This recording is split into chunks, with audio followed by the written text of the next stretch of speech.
What's up, guys? On this Monday, December the 1st, 2014, the year is just about winding down. Almost 2015, man. Seems like it went by so fast. But on this video, guys, I want to hit on the foundation. Yes, the foundation. Generally, the foundation that within the black community and the black culture. One thing that I see, well, let's just go into it. I think the foundation or the walls or the structure, the structure of the black community starts at childhood. I think the way that you raise your children, from ages 3, 4, 5, 6, and 7 says a lot about how they're going to be at, 15, 16, 17, and 18. When you raise a child, in a right way, in a way that he should be raised with, which is respect, honor elders, respect God, fear God, and a good work ethic. When you instill those principles into a child, or a teenage, child, then the later on, the older they get, the better they will be off. Somebody said it's easier. I think it says it's easier to correct children than fix broken men. Something like that. I heard a saying like that. And that saying is generally true. A lot of things that stem. A lot of problems stem from not disciplining and raising our children right. When you look at the incident, the unfortunate incident of Ferguson, that to me, partially that is a racial issue, but partially it's an issue of respect. You have to respect authority. We have to respect cops. We have to respect parents. And in this day and age, probably my generation on my generation and the generation under, and maybe the generation before mine, the attack was really on through the media. When you look at music, the music says, forget the cops, forget the authority. I'm my own man. And in the movies, the movies, the hood movies teach you to hate cops and this, that, and the other, and hate each other. So what you end up doing is you end up generally doing a lot of what you hear and what you see. So what ended up happening is the media, the TV, and stuff like that end up raising our children.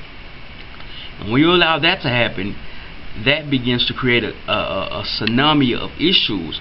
And the black community has so many issues because it's a structural problem. It's a spiritual problem, number one, and it's a structural problem, number two. But spiritual and structure go hand in hand. The Bible says you raise a child up. If you raise a child up the way they should go, and in the Lord, when they're older, they won't depart. And that is true. A child can wander off, but he's going to come back if he is raised in God. Another thing I see, man, that we have to be mindful of is educating our children. We must educate our kids. The school has its part, but the school system is broke. And I hate to say that, and that's not nothing we don't know.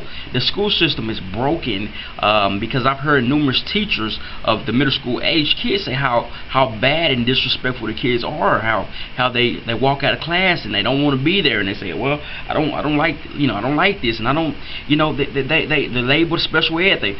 The system is broke, but I don't want to go into that. I want to talk about, as parents, what are you doing to help your child from an educational standpoint?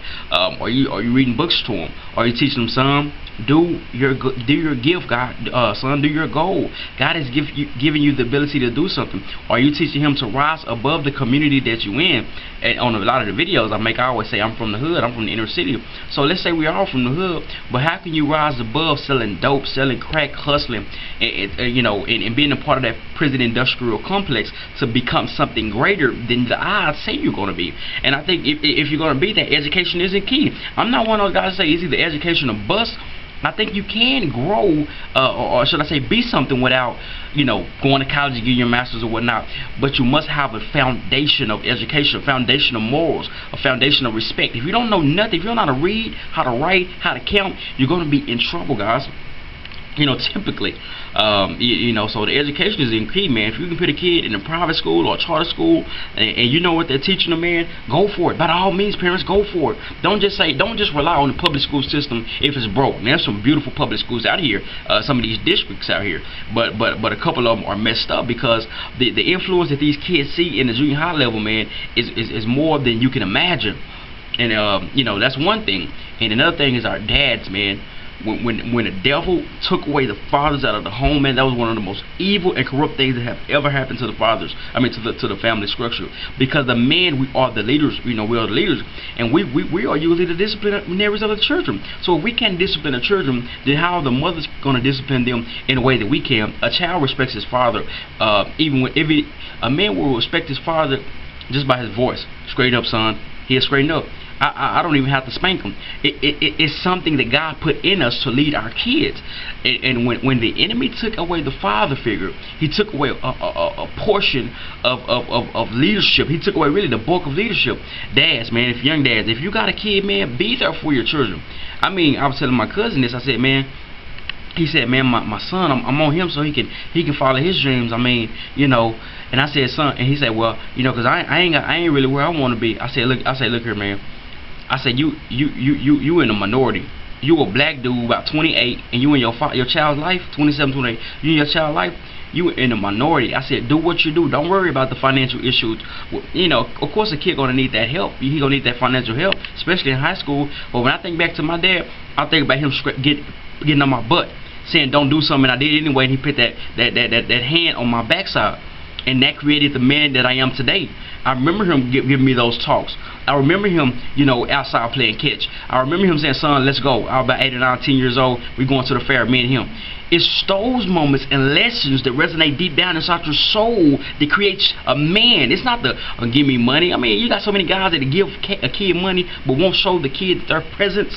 A kid needs the presence. He needs the financial too, but he needs the presence, guys. And we must be there for each other. Parents, if you can, man, resolve any issues with the dad. You know, don't get on here, you know, bashing the dad, how deadbeat he is, man. I mean, come on, sisters. I mean, that's the